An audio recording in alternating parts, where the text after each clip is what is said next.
Bom, mais uma vez, uma boa noite a todos. Também aqueles que estão assistindo em casa ou que irão assistir depois também. Que o Senhor possa estar falando conosco nessa noite, através dessa palavra que nós estaremos trazendo aqui. Como foi anunciado, no domingo aqui, na hora dos anúncios, hoje nós vamos estar falando um pouco sobre a carta de Judas, que é o penúltimo livro da Bíblia, tem só um capítulo, apenas ali 25 versículos, bem curtinha. E pesquisando sobre essa carta, eu descobri que ele é o 8º livro menos lido da Bíblia, numa pesquisa que foi feita. Os motivos são vários, O assunto aqui ele é um pouco, às vezes, denso assim, para algumas pessoas. Por incrível que pareça, tem uma resistência com esse livro por causa do nome Judas. Por incrível que pareça, tem gente que associa esse Judas aqui ao Judas Iscariotes, então cria essa resistência ali. E até inclusive citando aqui o estudo que o Ismael fez no mês passado, o livro de Naum, ele é o 2º menos lido nessa lista também. Então a gente aqui no intervalo de um mês estamos estudando 2 dos 10 livros menos lidos da Bíblia, Judas e Naum. Então esse Judas, como a gente já falou aqui, ele não é o Iscariotes, é claro. Na verdade, ele é irmão de Tiago, o mesmo que escreveu a carta de Tiago. E ele é também, vamos dizer assim, um meio-irmão de Jesus. Isso está registrado lá em Marcos, no capítulo 6, no versículo 3, o nome de Judas é citado lá, junto com Tiago e o próprio Senhor Jesus, Diz ali, Não é este o carpinteiro, filho de Maria, irmão de Tiago e de José e de Judas e de Simão? Então é esse Judas que é citado ali em Marcos, no capítulo 6. Essa carta ela foi escrita aproximadamente ali no ano 65 depois de Cristo. Então ele foi um dos últimos livros da Bíblia a ser escrito também. E ela tem como destino ela é uma epístola universal, ela não é direcionada a uma igreja específica.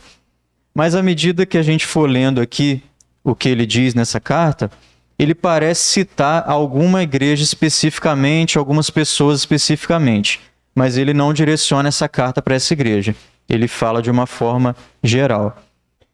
E os temas principais desse livro aqui são a defesa da fé, a apostasia e o perigo dos falsos mestres. São os 3 temas principais dessa pequena carta que ele escreveu. Então a gente vai lendo versículo por versículo e cada versículo que a gente for lendo a gente vai comentando para ficar mais fácil o entendimento de todos.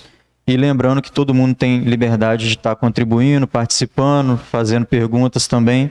Todos têm a liberdade.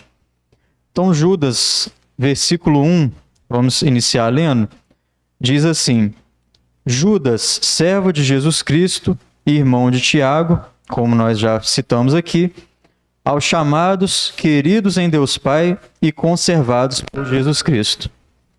Então, nesse primeiro versículo, ele nada mais do que se apresenta aos irmãos ali que receberam essa carta. Judas, ele não era um dos mais conhecidos ali, então por isso ele faz questão de citar que ele é irmão de Tiago, que era um apóstolo mais conhecido. Judas, ele não era um dos 12, não era um apóstolo propriamente dito, mas ele tinha uma certa autoridade ali na igreja primitiva. E interessante a gente observar, a primeira lição que a gente tira aqui é a humildade dele ao se apresentar. Porque em momento nenhum ele fala aqui sobre esse parentesco que ele tem com o Senhor Jesus. Na verdade, ele se apresenta como servo dele, servo de Jesus Cristo. Antes de ser irmão dele, ele na verdade é servo de Jesus Cristo. Então a primeira lição que a gente tira é essa humildade do servo Judas ali, ao se apresentar aos irmãos. Versículo 2. Misericórdia, paz e o amor vos sejam multiplicados. Então esse aqui era um cumprimento comum ali entre os irmãos da igreja primitiva, Misericórdia, paz e amor. Em algumas versões também substitui amor por graça. Então é por isso que a gente tem esse cumprimento hoje, em várias igrejas, graça e paz, né? Paz e graça. Então é retirado desse cumprimento dos irmãos ali. E agora a gente entra realmente no conteúdo da carta em si, a partir do verso 3. Sim? Ela sempre é usada quando é direcionada aos servos, aos crentes. Quando é direcionada à igreja, essa expressão ele não cita misericórdia. Ele só diz graça e paz. Então, quando é uma igreja, quando a carta é direcionada à igreja, é graça e paz, porque a igreja não cita misericórdia. Agora, quando é direcionada a indivíduos, os indivíduos, nós, como indivíduos, precisamos de misericórdia. Exatamente. Então ele entra no conteúdo da carta, no versículo 3, e ele fala uma coisa interessante aqui. Na verdade, ele pretendia escrever sobre outro assunto que não esse, né? Amados, procurando eu escrever-vos com toda a diligência acerca da comum salvação, tive por necessidade escrever-vos e exortar-vos a batalhar pela fé que uma vez foi dada aos santos. Então ele tinha o interesse de falar acerca da salvação. Mas aí, naquela preparação ali para ele escrever a carta, ele sentiu esse desejo, na verdade, o Espírito Santo, né, o direcionou a escrever sobre outro assunto. Porque falar sobre salvação é o assunto principal nosso, como cristão, como igreja. A salvação é o principal assunto da Bíblia. Mas em alguns momentos, em algumas ocasiões, também são necessários ser tratados de outros assuntos. E foi isso que aconteceu ali com Judas nesse momento. Todos nós que preparamos, às vezes, estudos, pregações, seja os irmãos, as irmãs também, com certeza já passaram por esse tipo de acontecimento, de estar preparando um certo assunto e às vezes ali no meio, ou às vezes no final, já terminou de preparar tudo, aí você para, pensa e fala, rapaz, eu acho que não é isso aqui, é outra coisa que eu tinha que falar. E acaba mudando ali totalmente, né, o tema do que você tinha planejado. Então, é basicamente isso aqui aconteceu com Judas também, naquele momento ali. E um detalhe importante desse versículo é essa palavra que ele fala aqui, essa expressão, exortar-vos a batalhar pela fé que uma vez foi dada aos santos. Isso aqui é muito importante, porque o que ele está querendo dizer aqui? Que o Evangelho, a revelação do Evangelho, naquele momento ali, ele já tinha sido completo. Ele já tinha sido totalmente revelado, o Evangelho. Por isso que ele fala, a fé que uma vez foi dada aos santos. Paulo também ele escreve a respeito disso. Lá em Gálatas, no capítulo 1, no versículo 9, ele deixa claro lá que não havia nada de novo a ser revelado, né, acerca do Evangelho. Olha só, assim como já vô-lo dissemos, agora de novo também vô-lo digo, se alguém vos anunciar outro evangelho além do que já recebestes, seja anátema. Então o evangelho já tinha sido anunciado e já tinha sido revelado. Não haveriam então novas revelações acerca do evangelho. E também, segundo a Pedro, no capítulo 2, que a gente não vai ler, ele também se refere a essa questão ali, que o evangelho ele já tinha sido totalmente revelado. Inclusive, uma coisa que eu esqueci de citar aqui no início é que essa carta de Judas, ela quase que foi tirada da Bíblia ali na Reforma Protestante. A gente sabe que a Bíblia Católica ela tem livros a mais, 7 a mais, e Judas quase que entrou ali nesse meio ali também. Os motivos são alguns, né? E 2 dos motivos a gente vai ver no decorrer do estudo, é que ele cita alguns livros aqui apócrifos nessa carta aqui. Então, esse foi um dos motivos ali, alguns argumentos. O próprio Lutero, ele era a favor que esse livro de Judas fosse retirado. Não só Judas, né? Ele era a favor de tirar até outros. Até mesmo o Apocalipse, ele tinha dúvidas a respeito ali. Os irmãos podem pesquisar depois e ver a esse respeito.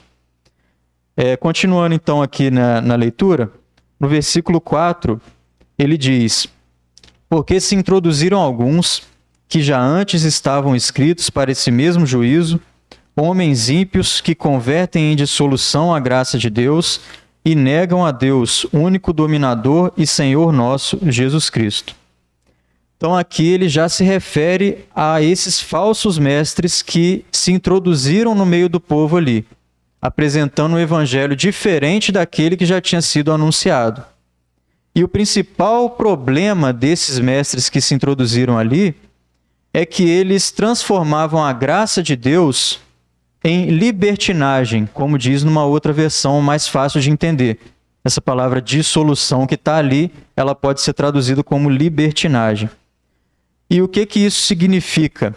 Eles ensinavam que a graça de Deus ela era tão grande que o crente ele não precisava se preocupar com a forma como ele deveria viver a sua vida aqui. Afinal, ele já era salvo, ele já era um crente. A graça de Deus é tão grande, a salvação não é por obras, que ele não precisava se preocupar com como ele vivia. Então é isso que estava acontecendo ali. Estavam transformando a graça de Deus em libertinagem.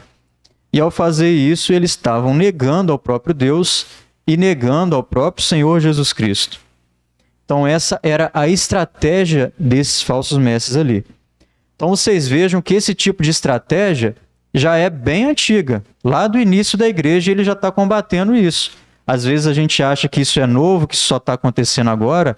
Não, isso desde o início da igreja acontece. E nada que aparece hoje em dia é novo.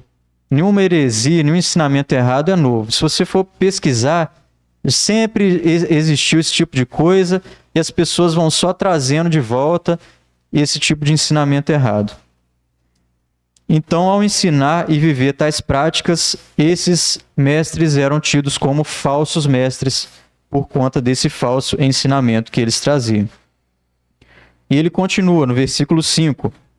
Quero lembrar-vos, como a quem já uma vez soube isto, que havendo o Senhor salvo um povo, tirando-o da terra do Egito, destruiu depois os que não creram. Então, o que ele está fazendo aqui? Ele está citando exemplos do Antigo Testamento de pessoas que também transformaram a graça de Deus em libertinagem. E ele vai citar 3 exemplos. Ele gosta muito de sempre citar 3 exemplos. A gente vai ver isso aqui no decorrer da carta também. Sim? Quando a carta de Deus, você vai percebendo que ele vem trazer na memória o juízo de Deus sobre fatos, acontecimentos e ações do homem.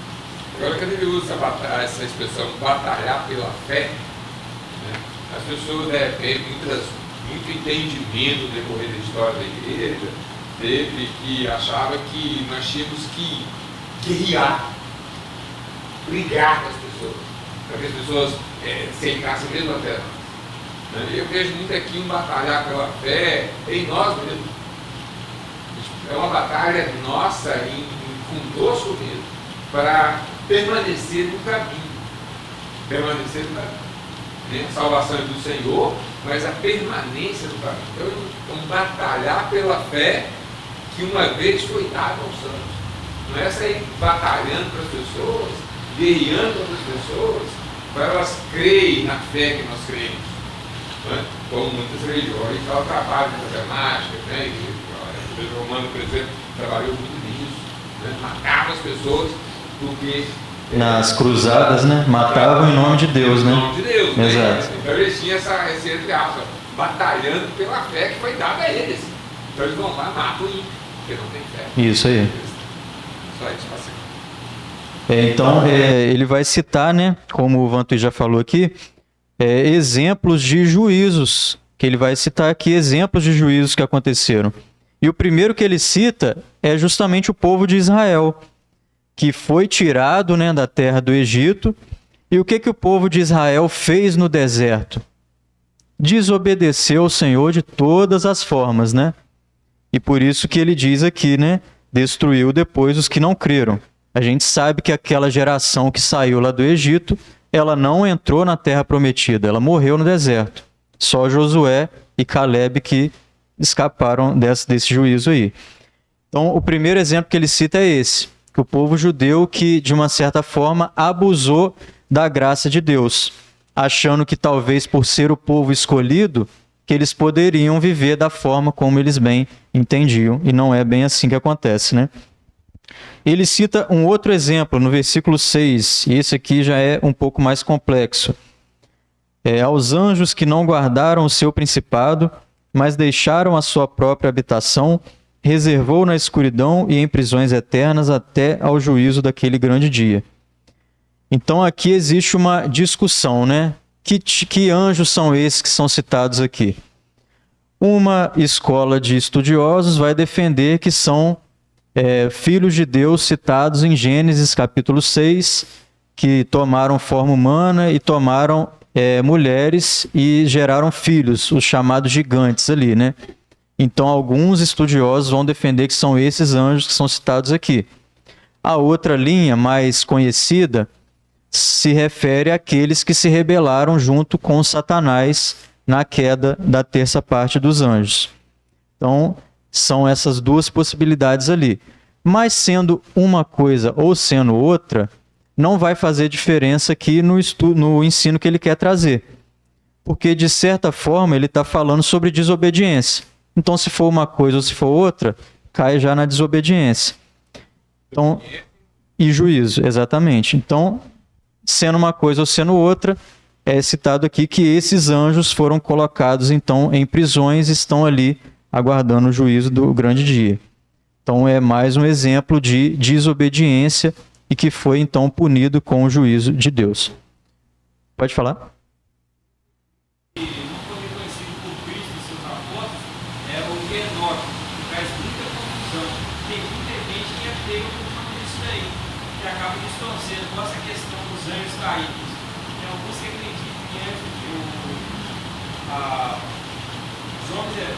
Passado aqui, eles que manuseavam ferro, fogo, essas coisas assim, eram homens que tiveram relacionamento com anjos caídos, né, no caso mulheres, né, que foram os grandes heróis do passado, né?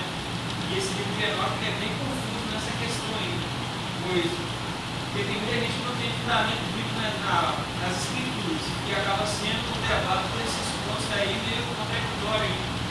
Inclusive o livro de Enoque, ele vai ser citado aqui por Judas, a gente vai chegar mais à frente ali.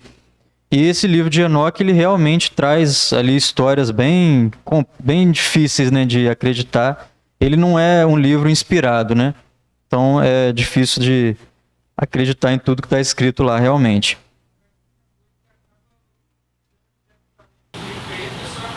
Acaba confundindo, né, a cabeça da pessoa. E ele cita então mais um exemplo, o último exemplo, terceiro, versículo 7. Esse aqui é mais fácil da gente entender, né? Não tem discussão contra esse aqui. Assim como Sodoma e Gomorra e as cidades circunvizinhas, que havendo se corrompido como aqueles e ido após outra carne, foram postas por exemplo, sofrendo a pena do fogo eterno. Então, o terceiro exemplo que é citado aqui, Sodoma e Gomorra. E o pecado principal de Sodoma e Gomorra, a gente sabe que era o pecado na área sexual, que era o principal pecado deles ali. Inclusive, eles queriam até mesmo abusar daqueles anjos que foram lá conversar com Ló, a tal ponto que chegou, né, o nível do pecado daquela cidade ali. E a expressão aqui que é usada é fogo eterno, a pena do fogo eterno. É importante a gente abrir um parêntese aqui, porque a eternidade do inferno, a eternidade da condenação do inferno, ela tem sido muito combatida nos dias de hoje.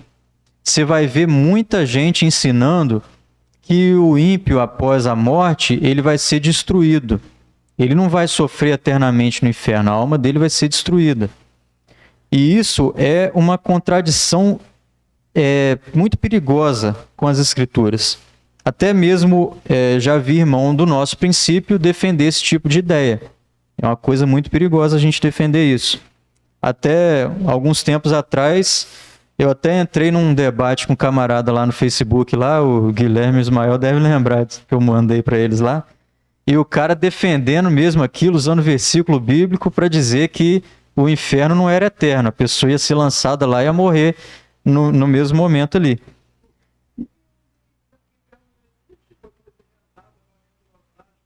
Aí pior ainda, né? Isso aí fala que nem existe. Esse aí é pior ainda. E a eternidade da condenação é uma coisa que, se a condenação não for eterna, ela vamos dizer assim, ameniza muito a condenação, né? Como o ser humano ele é um animal, ele é um ser muito imediatista, só se preocupa com o agora, com aqui, com agora. Imagina se oferecer o evangelho para a pessoa e falar assim: se você aceitar, você vai viver eternamente com Deus, com Jesus no céu. Mas se você não aceitar, você vai ser lançado num lago de fogo lá e você vai morrer naquela mesma hora e vai deixar de existir. O cara vai parar assim, vai pensar, eu falei: rapaz, nem sei se esse negócio de Deus é verdade, nem sei como é que é essa eternidade aí. Eu vou viver a minha vida aqui, meus 60, 70 anos do jeito que eu quiser, aproveitando tudo que eu quiser. Depois o que vai acontecer comigo que eu vou deixar de existir? Só isso? Então isso é uma coisa que diminui muito a condenação e até mesmo tira o sentido, né, da salvação, porque a gente vai ser salvo de quê? Vai ser salvo de deixar de existir apenas? Diminui até mesmo a obra de Cristo isso.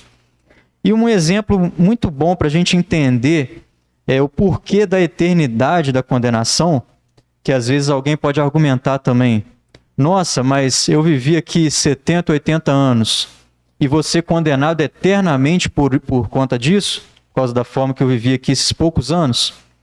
Uma forma boa da gente entender isso é o seguinte exemplo.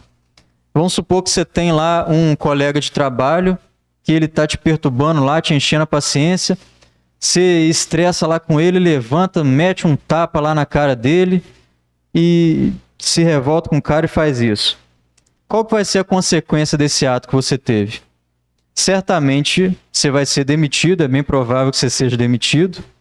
Talvez você responda, né, se ele prestar queixa contra você, e vai ter uma consequência, esse ato. Agora, se você for lá em Brasília e fizer a mesma coisa lá com o presidente ou com algum ministro, algum político de alto escalão, a consequência ela vai ser diferente. Com certeza você vai ser preso ali na hora, não vai ter nem discussão. A mídia vai cair em cima, você vai ter uma pena maior, porque você agrediu uma autoridade. Então a gente pode entender, de uma certa forma, a condenação dessa mesma forma. A partir do momento que o homem, o ser humano, ele comete uma ofensa contra a maior autoridade que existe, um ser eterno que criou todas as coisas, como é o Senhor Deus, a partir do momento que a ofensa é contra esse ser eterno, a pena por uma ofensa contra ele, ela tem que ser também eterna.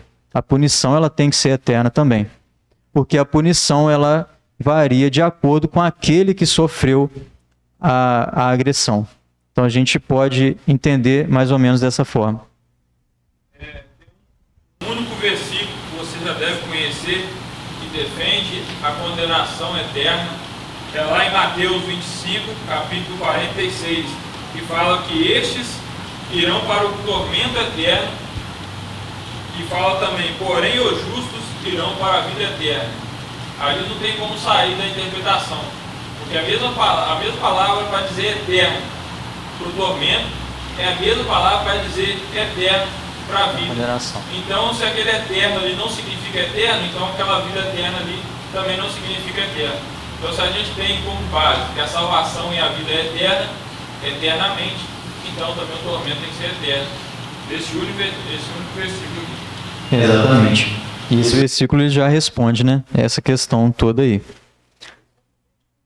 Exatamente, né? Então vamos seguir para o versículo 8. Vamos ver se a gente consegue chegar até o final do versículo 25, até a hora acabar ali, né? Versículo 8. E contudo também estes, semelhantemente adormecidos, estes aqui ele está se referindo aos falsos mestres, contaminam a sua carne e rejeitam a dominação e vituperam as autoridades.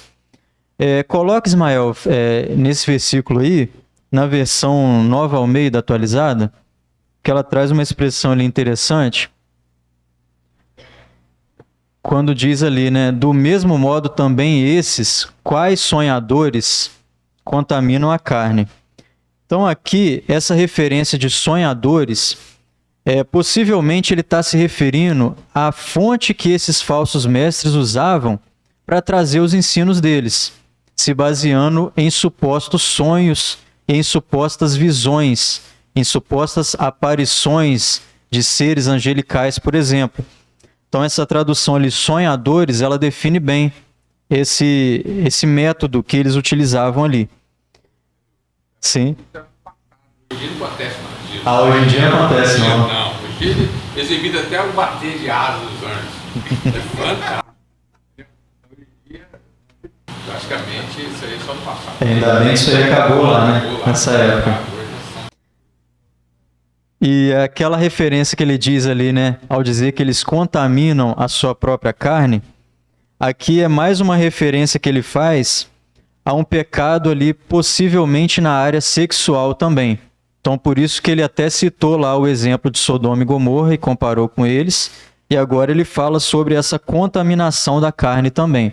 A gente vai ver num versículo ali mais para frente o que eles faziam na comunhão dos irmãos ali. Como que eles contaminavam, né, a comunhão dos irmãos.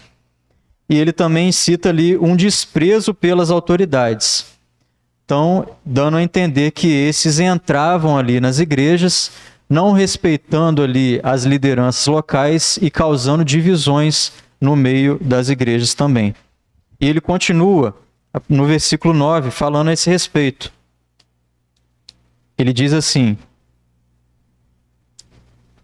versículo 9: Mas o arcanjo Miguel, quando contendia com o diabo e disputava a respeito do corpo de Moisés, não ousou pronunciar juízo de maldição contra ele, mas disse: O Senhor te repreenda. Aqui ele quer mostrar que mesmo quando a gente está lidando com um ser maligno, como aqui ele citou o exemplo aqui do arcanjo Miguel contendendo contra o diabo, mesmo ali naquela situação, Miguel ele não proferiu maldição contra o diabo. Ele disse: O Senhor te repreenda. Então ele quer trazer aqui que até mesmo essa autoridade, vamos dizer assim, até mesmo os seres malignos, a gente deve tomar um certo cuidado, que é muito fácil, né? A gente vê muito isso aí. É qualquer coisinha, tá amarrado, tá repreendido, não sei o quê, mas não é a gente que repreende nada, não é a gente que amarra nada, é o Senhor que repreende. Então esse aqui é um alerta que ele traz também. Sim? Isso aqui é interessante comentar, porque tudo isso aqui bate com o dia de hoje, né? Fala de pessoas sonhadoras, como a gente vê nas mídias, né? Os pastores sonhadores revelando o CPF, e eles também cometem esse pecado de não conseguir lidar direito com o que não entende. Está falando aqui, eles não entendem essa região celestial, que tem os demônios, que tem Satanás. Aí eles entrevistam aqueles caras supostos endemoniados e comandam eles. Agora você fala em língua para mostrar que você também fala em língua. Aí ele vai lá e vai entrevistando um demoniado ali, como se ele tivesse autoridade sobre aquele demônio, sobre quem quiser que seja, né? Mas aqui a gente vê que aqui ele fala, né? Rejeitam a autoridade e insultam os gloriosos seres celestiais. Esses gloriosos seres celestiais são os seres decaídos também. Aí embaixo do nome ele fala: nem o arcanjo Miguel, que era bem superior a um pastorzinho desse sonhador tendo visão, ele não falou assim: não, Satanás, eu te seguro, você vai fazer isso que eu vou te mandar. Ele usou da repreensão do próprio Jesus, mostrando que tem essa hierarquia de autoridade. Não dá para a gente rejeitar o que não entendemos, como é o que eles faziam aqui. É exatamente essa lição que ele traz ali, né? E essa se criou um misticismo, principalmente no meio da igreja, um misticismo de todo, de batalha espiritual. Né? Então isso é muito forte no meio das igrejas evangélicas. Né? Mas uma batalha espiritual que não tem base bíblica para isso. Né? As religiões da matriz africana, elas trabalham muito com isso. Né? Então as igrejas evangélicas, em certo sentido hoje, muitas estão pegando esses princípios e está trazendo para dentro. Né? Isso está chamando a atenção e o povo está indo nessa onda. Né? Se você vai ler na Bíblia, por exemplo, o nosso relacionamento, nossos confrontos com Satanás, você vai ver que não existe todo esse fantoche que tem feito. Não existe todo esse movimento que o pessoal tem feito. Né? Biblicamente, você vai ver que quando há um confronto com Satanás, o máximo é isso aqui. Não repreende, o Senhor vai repreender, resistir, ele vai fugir de vós. Né? É um ser que tem poder? Sim, mas ele não, o crente, ele não tem estrutura para batalhar contra. Né? Ele não existe essa batalha. Né? Não existe a batalha. Sim. Né? É o que você aprende aqui nessa passagem e outras passagens também para falar sobre os confrontos com Satanás. Né? Exatamente, né? Essa lição que ele traz ali. Porque hoje, da forma como eles ensinam, existe um demônio para cada coisa. É o demônio da dor de cabeça, o demônio da dor nas costas, é o demônio do dor na perna.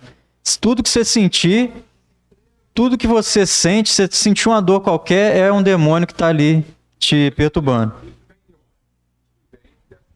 Religiões que traz esse princípio. Exatamente. Traz esse princípio. E quando a gente vê que a igreja, nós temos que entender, gente, nós temos que entender quem somos nós. Quem eu sou? Eu sou templo de Deus. Eu sou a habitação do Espírito Santo. Eu sou a habitação do Espírito Santo, rapaz. Então você vê, o maior que está em mim do que está no mundo. Paulo vai falar uma palavra mais ou menos desse sentido. É o maior, que está em mim maior do que tudo, cara. Então não existe essa batalha. Nós temos que travar uma batalha espiritual. Gente, eu sou templo. Eu sou habitação de Deus. Eu sou sacrifício. Então, quando eu falo batalhar pela fé, é batalhar em cima dessa fé. Que eu creio, o que eu creio, quem eu sou. Né? Pela fé, quem eu sou? Eu sou templo, eu sou habitação de Deus. Aí eu não preciso travar uma batalha espiritual, porque Satanás é o demônio que veio daqui, daquele outro. Entendeu? É isso aí. Até porque se a pessoa ela realmente tem o Espírito Santo, como que ela vai ser possessa por um demônio, que é o que a gente vê aí, supostos crentes caindo endemoniados em igrejas? Como que pode uma pessoa que tem o Espírito Santo ter um ser maligno dentro dele também? Então é uma coisa que não está de acordo com as Escrituras. Não tem como. Nós somos a habitação do Espírito Santo, mas nós temos tendência. Você toma cuidado com essas tendências. Essas tendências não vêm de Satanás. Ela vem de nós. Da gente mesmo, exatamente. Entendeu? Satanás, o que ele faz? Ele vai induzir, ele vai criar um ambiente. Ele vai criar um ambiente que trair a esposa é normal. Mas ele não vai entrar no crente e fazer o crente trair a esposa. Ele vai criar um ambiente. Né? Por causa que entra todo esse movimento, é criando ambiente.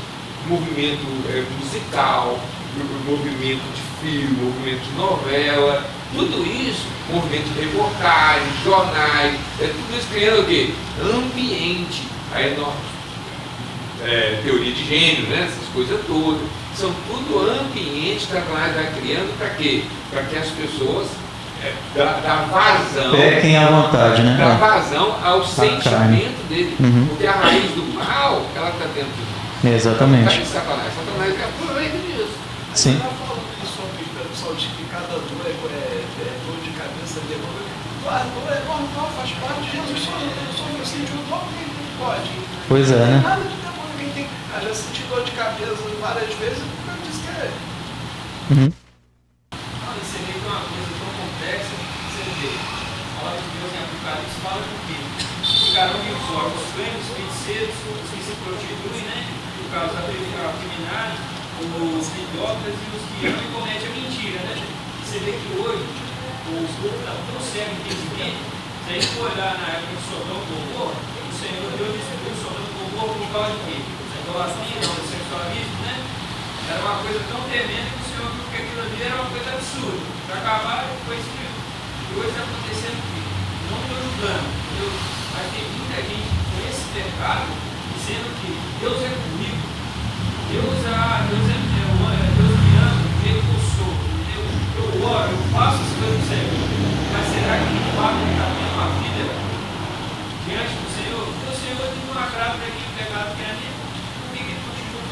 e acha que Deus está com ele. Então, infelizmente, nós estamos vivendo dias assim, né? Dias difíceis. Pessoas falando que Deus está comigo, que Deus é amor, mas esquecendo da justiça que Deus também irá trazer, a ira de Deus. Eles estão esquecendo que Deus, todo mundo acha que Deus é só amor, mas não vai tratar com a justiça dele. E a gente pode ver aqui que isso não é só hoje, né? Que já naquela época ele já estava escrevendo contra isso, né?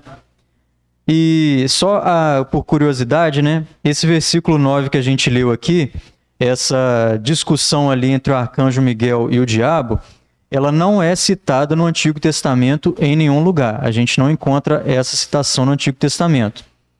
Essa citação, ela é tirada de um livro apócrifo também, que é chamado de Assunção de Moisés. E é tirado dali essa citação. Mesmo não sendo um livro inspirado, um livro que faz parte da Bíblia, a gente pode ter certeza que esse fato aconteceu, porque isso está citado aqui no livro de Judas, que ele é inspirado. Então, mesmo que aquele livro não seja totalmente inspirado, ele trouxe lá algo que realmente aconteceu, que era uma verdade. Inclusive, esse livro, se alguém depois, por curiosidade, quiser procurar, você acha ele fácil aí na internet, eu achei ele hoje lá. Ele é bem curtinho, traz lá uma suposta conversa ali de Moisés com Josué. Diz ali, né, que foi Josué que escreveu esse livro, mas, na verdade, a gente imagina que não foi ele que escreveu, não. Porque esse livro, ele data ali do período intertestamentário, entre o Antigo e o Novo Testamento. Então, ele foi escrito depois, né? E, inclusive, esse trecho aqui eu não achei nesse livro que eu baixei lá para poder olhar. Esse trecho desse livro ele é considerado perdido, ele não tem mais registro dessa parte aqui. Mas então a gente pode ter certeza que esse acontecimento realmente ocorreu ali de fato, né? E a gente pode tirar uma lição disso, né? Que provavelmente o Senhor ele não queria que o corpo de Moisés virasse ali um objeto de idolatria do povo de Israel. Então, por isso que ele teve esse cuidado ali de esconder, né, o corpo de Moisés, e o diabo, querendo justamente o contrário, querendo realmente levar o povo ali à desobediência, ele queria de alguma forma também o corpo de Moisés ali. Esse livro, Assunção de Moisés, ele vai citar que o argumento do diabo ali para querer o corpo foi que Moisés ele matou o egípcio. Então, Moisés, sendo um assassino, o corpo dele pertencia ao diabo. Então, esse livro traz que o argumento do diabo foi esse ali, na discussão, né? Mas então, seguindo, voltando aqui para o livro de Judas, no versículo 10, ele vai dizer assim, se referindo aos falsos mestres, né? Estes, porém, dizem mal do que não sabem, é aquilo que o Guilherme citou, e naquilo que naturalmente conhecem, como animais irracionais se corrompem. Então, aqui eles falavam sobre algo que eles não conheciam. Eles rogavam ter essa autoridade sobre os espíritos que eles não tinham. Uma autoridade que eles não tinham, que só o próprio Senhor Deus tinha. Então, eles diziam ali que tinham um conhecimento superior, né? Tinham um conhecimento elevado, mas, na verdade, eles nem sabiam o que eles estavam falando. Eles estavam mais perdidos ali que cego em tiroteio, como diz a expressão, né? E ele cita agora mais 3 exemplos. Versículo 11, o primeiro exemplo que ele cita aqui. Ai deles, porque entraram pelo caminho de Caim. Esse é o primeiro exemplo. Foram levados pelo engano do prêmio de Balaão. Segundo exemplo. E pereceram na contradição de Corá. 3 exemplos que ele cita aqui. E esses 3 a gente encontra no Antigo Testamento. Caim, que foi ali o chamado primeiro falso mestre que apareceu na história da humanidade. E por que isso? Porque ele ofereceu um sacrifício que era fruto das suas próprias obras. Ele foi o primeiro que tentou se salvar por mérito próprio, pelas suas próprias obras. Então, Caim, ele representa esses. Então, ele foi o primeiro a cair nesse erro ali de se considerar autossuficiente. Então, Caim, ele é citado aqui. Balaão, que é muito conhecido, ele é um profeta do Antigo Testamento, um falso profeta, né? Que profetizava por dinheiro. Então, esse era o principal problema de Balaão, ele profetizava por dinheiro. Assim como muitos desses falsos mestres que procuravam benefício próprio também. E graças a Deus que isso não acontece hoje em dia, né? Ninguém está procurando dinheiro dentro da igreja, né? Felizmente isso aqui era só naquela época lá, né? E o último que ele cita é Corá.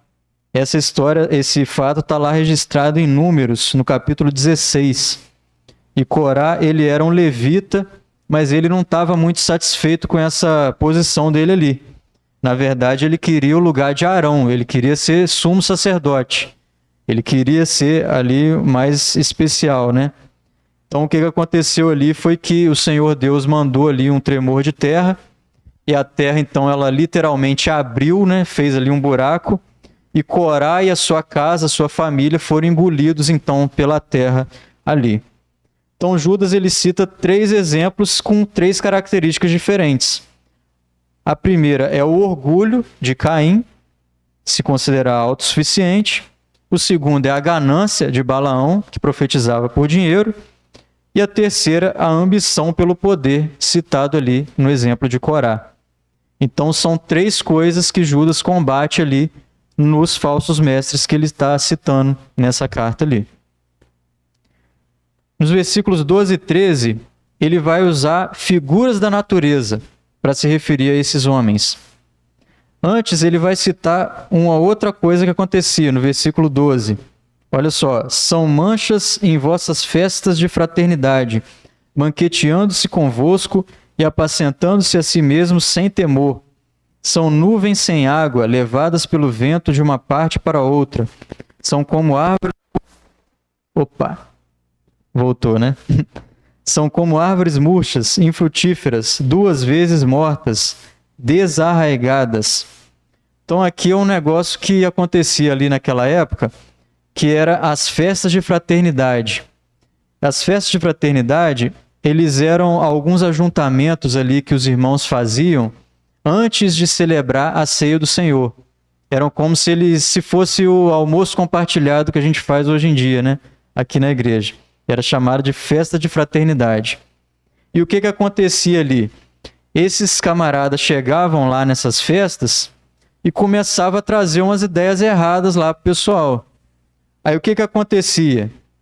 O camarada chegava na hora da ceia, ele já tinha comido tanto, já tinha bebido tanto vinho, que ele chegava na hora da ceia, ele já estava para lá já de Bagdá, né, como diz. Então era isso que eles faziam lá, entravam nessas comunhões ali, começavam a corromper os irmãos ali naquelas comunhões. Isso é citado por Paulo lá em 1 Coríntios 11, versos 20 a 22. Isso também acontecia ali na igreja de Corinto, né?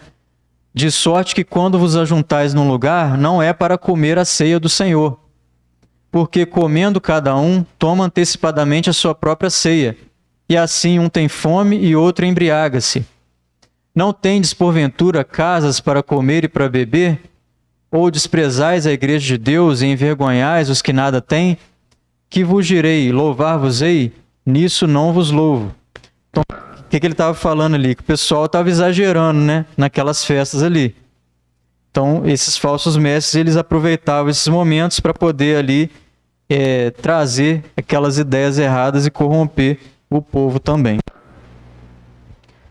E ele continua então nos versos 13 e 14, aí sim, citando exemplos, né, da natureza, falando sobre as ondas impetuosas do mar, que escumam as suas mesmas abominações, estrelas errantes para os quais está eternamente reservada a negrura das trevas.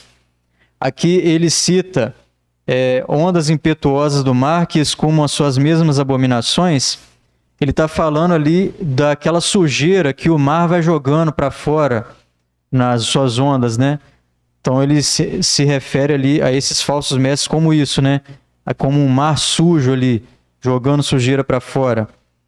Ele fala das estrelas errantes, aqui citando aquelas, acho que a gente chama de estrelas cadentes, né? Que elas não têm rumo, elas vão e somem. Depois elas vão para a negrura das trevas, como ele cita ali no versículo 13. E aqui ele cita mais uma vez no versículo 14 um outro livro apócrifo, que é o primeiro livro de Enoque. E ele fala ali, né? Destes profetizou também Enoque, o sétimo depois de Adão, dizendo: Eis que é vindo o Senhor com milhares de seus santos. Então aqui ele faz referência a esse livro também. Esse livro apócrifo ali que até o Anderson citou, livro de Enoque. E existe mais de um, existe segundo livro de Enoque, acho que até o terceiro existe também, se eu não me engano. E sim.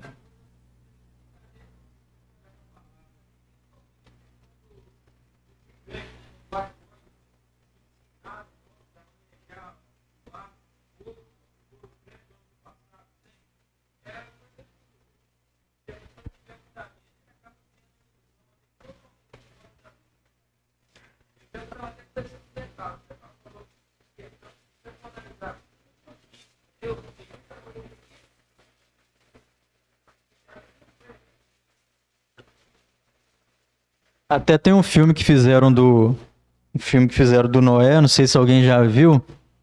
O Jorge até riu ali. Que tinha uns gigantes lá que ajudaram Noé a construir a arca, né? É tirado desse tipo de livro assim, o livro de Enoque, por exemplo. Esse traz esse tipo de coisa, né? E a gente sabe aqui mais uma vez, né, que mesmo ele citando um livro apócrifo aqui, como naquele outro caso que a gente viu agora há pouco, não quer dizer que tudo que está escrito lá nesse livro é inspirado. Mas essa profecia especificamente de Enoque é uma profecia inspirada realmente e é uma profecia verdadeira, como a gente pode ver. Isso que está escrito ali em outras passagens. Se não tivesse a passagem de Enoque ali, já tem outras passagens que falam que Jesus tem os seus santos. Né? Uma delas está lá em 1 Tessalonicenses, capítulo 3, que fala assim, ó, a fim de que o coração de vocês estejam fortalecido em santidade, isentos de culpa, na presença de nosso Deus e Pai, na vinda de nosso Senhor Jesus, com todos os seus santos. Então, outras passagens da Bíblia já falam que na vinda de Jesus ele vem com os seus santos. Então, o que está escrito ali também não... É basicamente a mesma coisa, né? Está escrito ali, então... Zacarias também fala mais ou menos isso aí. Sim. Zacarias 14, 5. Parte final vai dizer assim: então virá o Senhor meu Deus e todos os santos e o Senhor contigo, todos os santos contigo, o Senhor. Né? Aqui está falando mais da questão dos salvos, né? Não dos anjos propriamente dito, né? Mas ele dá uma referência nesse sentido. Sim, aí alguém, eu vi um irmão comentando, falou assim: rapaz, Judas não podia ter citado Zacarias, né? Que aí facilitava pra gente, citando um livro que não está na Bíblia, mas se... exatamente. Mas se isso está registrado aqui é porque o Senhor queria trazer algum ensinamento tirado disso aqui.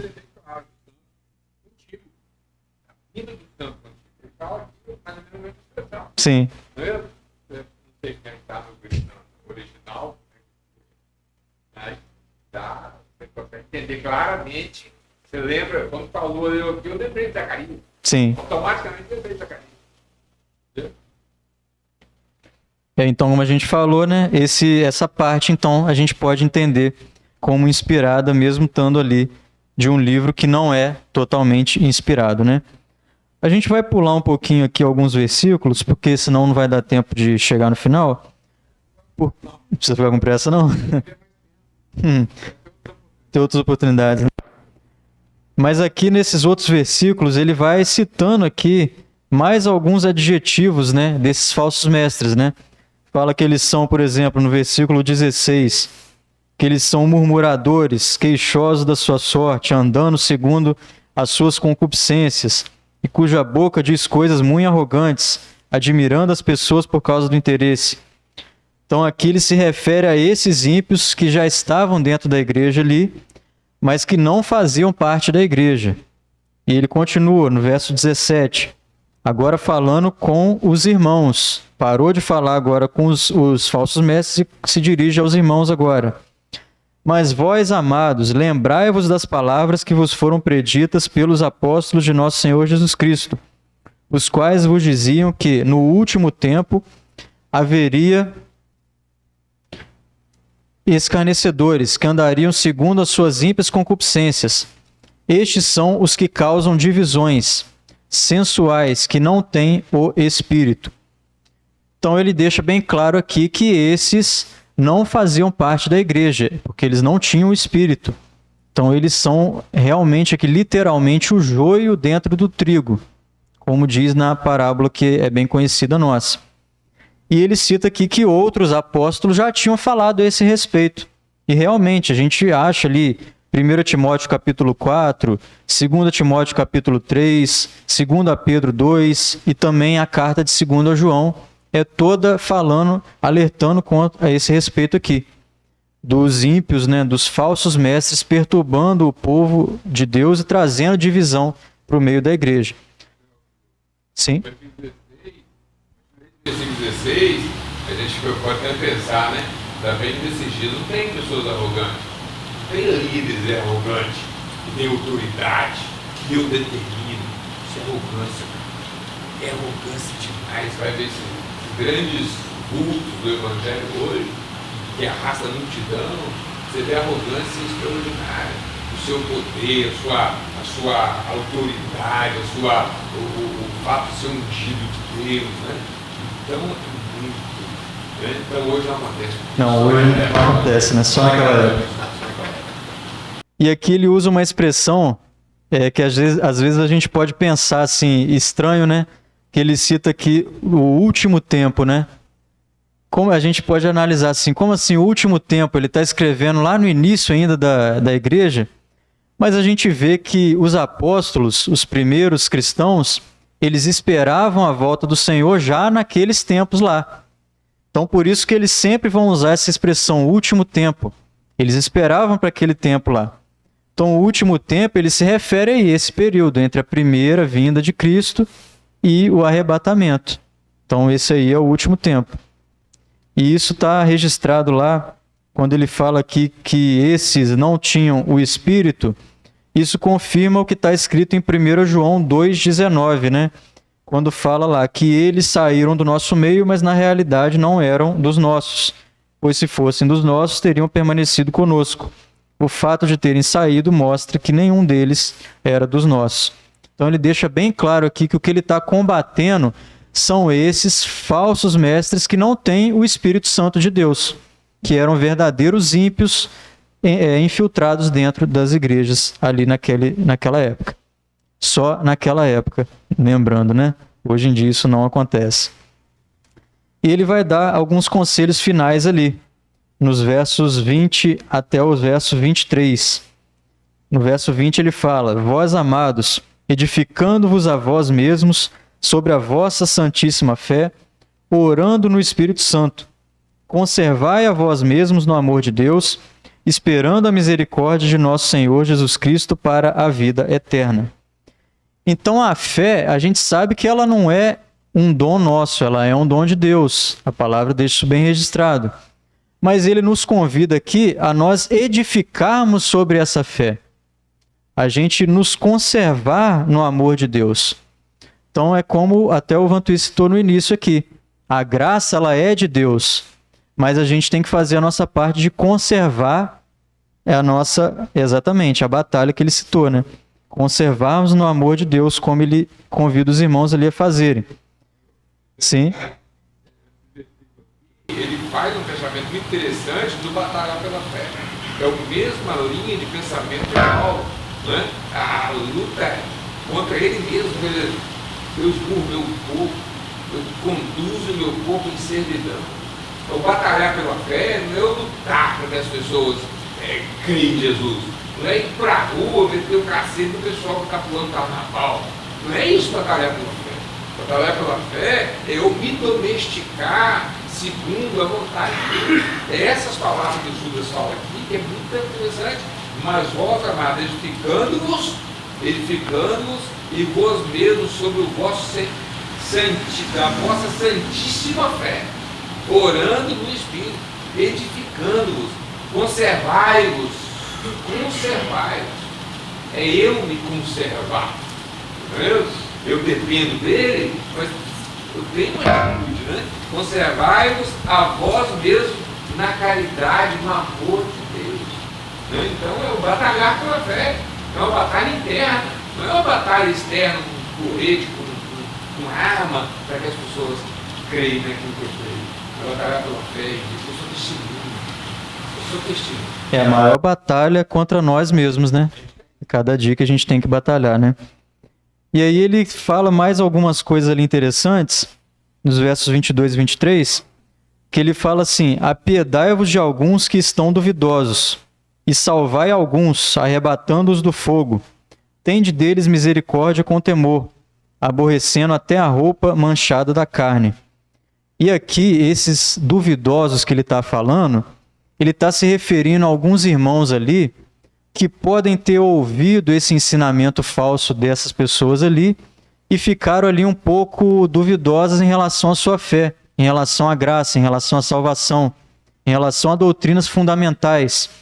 Então aqui ele convida aqueles que são, vamos dizer assim, mais fortes, que estão mais firmados, a estarem auxiliando esses que são mais fracos, que estão ali mais duvidosos, que estão ali dando ouvidos a coisas perigosas. Então, Judas, ele não combate a esses aí que estão duvidosos, mas ele nos convida a ter piedade deles e auxiliar eles ali. Você pode ver que a linguagem que ele usa é totalmente diferente quando ele fala dos falsos mestres. Aqui, quando ele fala desses irmãos mais duvidosos, ele manda a gente ter piedade deles. Então, aqui é um ensinamento importante, né? Que um verdadeiro salvo, um verdadeiro crente, ele vai ter momentos de fraqueza, ele vai ter momentos de dúvida. Mas aqui Judas, ele nos convida, como nós lemos no versículo anterior, a gente está ali batalhando pela nossa fé, a gente está edificando sobre a nossa fé, para a gente ter esses momentos de dúvida, eles serem menores a cada dia, até chegar um momento que a gente vai tendo mais e mais certeza daquilo que o Senhor fez por nós e de que estamos firmados nele realmente. Então aqui a gente sabe que quem salva é o Senhor, mas ele também coloca uma responsabilidade para a igreja. No verso 23 ele fala que aborrecer a roupa manchada de carne. Ele nos convida a manter uma distância segura de certas práticas, para a gente não correr o risco de cair nessas práticas ali. Tem até aquela passagem muito conhecida, né? Resistir ao diabo e ele fugirá de vós.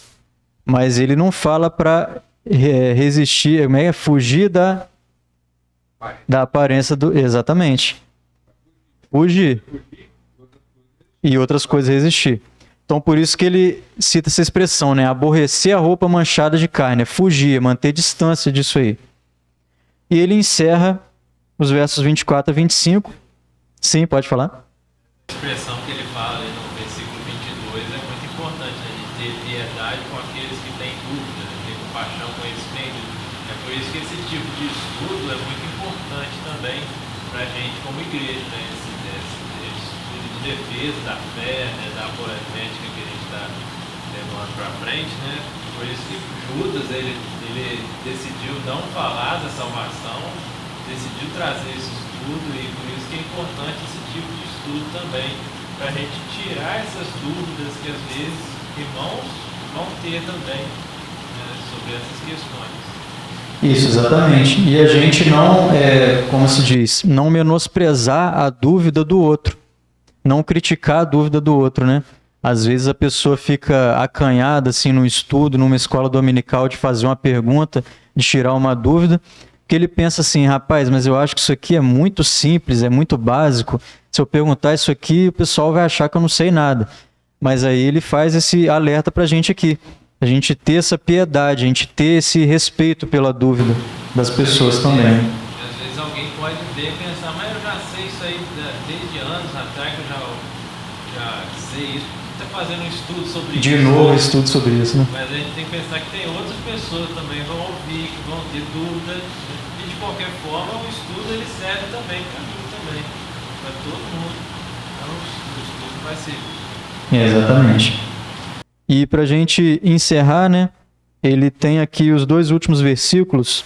Até aqui na Bíblia que eu estou usando, ele tem um subtítulo aqui escrito doxologia, que é como se isso aqui fosse um louvor a Deus, né? Ele está exaltando o nome do Senhor. E a gente vai encerrar com esses 2 versículos, porque eles encerram aqui sem a gente precisar falar mais nada, né? Ora, aquele que é poderoso para vos guardar de tropeçar e apresentar-vos irrepreensíveis com alegria perante a sua glória, ao único Deus, Salvador nosso, por Jesus Cristo nosso Senhor, seja glória e majestade, domínio e poder, antes de todos os séculos, agora e para todo sempre. Amém.